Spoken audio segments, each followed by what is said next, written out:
చారిత్రక తప్పిదం అంటారు. కేసీఆర్ ఒక చారిత్రక తప్పిదం చేశారు. ఇవాళ ఆ రమేష్ని పట్టుకెళ్ళి బీజేపీలో చేరడానికి ప్రెస్ కాన్ఫరెన్స్ పెడుతున్న సందర్భంలో అకస్మాత్తుగా వచ్చేసి దయాకర్ రావు ఆయన పట్టుకుపోయి కేసీఆర్ ఎదురుగుండా ప్రవేశపెట్టి అదేదో కిడ్నాప్ స్టైల్లో జరిగి చివరికి కేసీఆర్ దగ్గరికి వెళ్ళారు, మాట్లాడారు. కేసీఆర్ ఏమన్నారు? వరంగల్లో బీఆర్ఎస్ తరఫునే పోటీ చేయమన్నారు. నాకు వద్దండి మీ తరఫున పోటీ చేయని అని చెప్పేశారు. చివరికి కడియం శ్రీహరి గారి అమ్మాయి వాస్తవంగా ఆవిడ కాంగ్రెస్కి వెళ్తుందని ప్రచారం జరిగింది. అంటే కడియం శ్రీహరి కాంగ్రెస్కి వెళ్ళిపోతున్నారు, శ్రీహరి ఎంపీగా పోటీ చేస్తారు, వాళ్ళ అమ్మాయి కావ్యకి అక్కడ అసెంబ్లీ ఇస్తారు అన్నటువంటి ప్రచారం జరుగుతూ వచ్చింది. గత 2 రోజుల నుంచి తెలుగుదేశం అనుకూల జర్నలిస్టులు ప్రొజెక్ట్ చేసుకుంటూ వచ్చారు. అలాంటిది ఇప్పుడు కడియం శ్రీహరి కుమార్తెకి ఎంపీ సీట్ ఇవ్వడం అన్నటువంటి జరిగింది.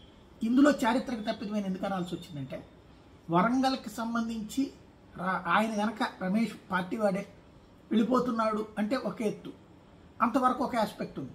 మా దగ్గర ఎమ్మెల్యే క్యాండిడేట్ మీకు ఎంపీలు కావాల్సి వచ్చారనవచ్చు. కానీ తను ఎంపీ టికెట్ ఇస్తానన్నా సరే పోటీ చేయనన్నాడు అంటే అది కీలకం.